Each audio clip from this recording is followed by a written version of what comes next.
Uyghur ve başka Müslümanlarını lagerlarga solap depsendi kılıvatkan bir paytda peşqadam inqilabçı ve cemaat erbabi Abduqadir Yapcan şartlik halda koyup berildi.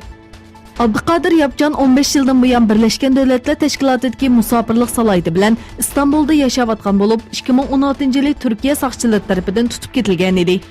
3 may İstanbul Çağlayan'daki Adliye Mahkemesi'de içilgan sotda sotçu Abduqadir Yapcan'ı Küçükçekmece rayonu Fevzi Çakmak mahallesinden çıkmaslık şartı bilen koyup verdi.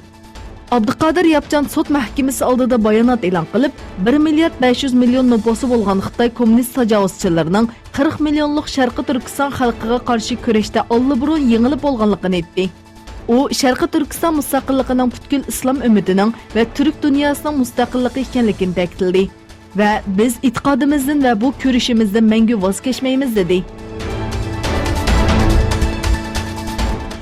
Amerika Müdafiə Ministerliği Xitayning armiyasini zamanaviylashtirish uchun harbiy texnika o'g'irlaganligini aytdi. Amerika Müdafiə Ministerliği e'lon qilgan yangi dokladda Xitoy chet el harbiy maxfiyatliklarini ve texnikalarni o'g'irlash uchun bevosita mablag' selish, tor josusluqi, Xitoy fuqarolarining bu texnikalarga erishishdan foydalanish, istixborot organlarini ishga solish, kompyuterga singib kirish ve boshqa noto'g'ri usullarni qo'llanmoqda deyilgan.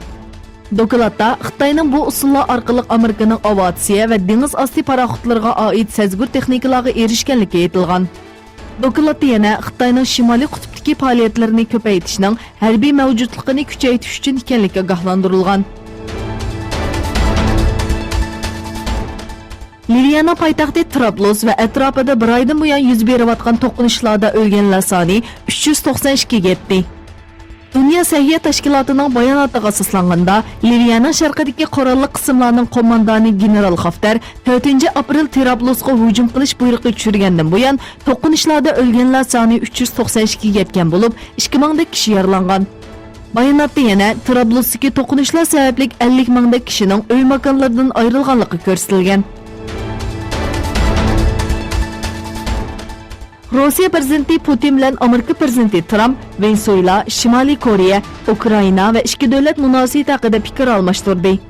Putin Venezuela vaziyati qarta faqat xalqli davlatning kelajagiga qaror bera oladi deb ta'kidladi. İki rahbar Ukrainadagi prezident saylamidan keyin vaziyat haqida fikr almashtirdi.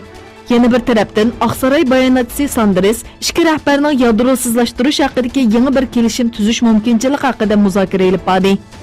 Görüşte Trump Venezuela'daki hakimiyetinin tiniş şekilde özgürlüğü gereklikini ta'kidladi. Amerika'nın Afganistan alayida elchisi Zalmay Khalilzad Taliban rahbarlari bilan 6. qitimliq tinchlik suhbat o'tkazdi. Khalilzad uchrashda 4 temada suhbatlashganligini bildirdi.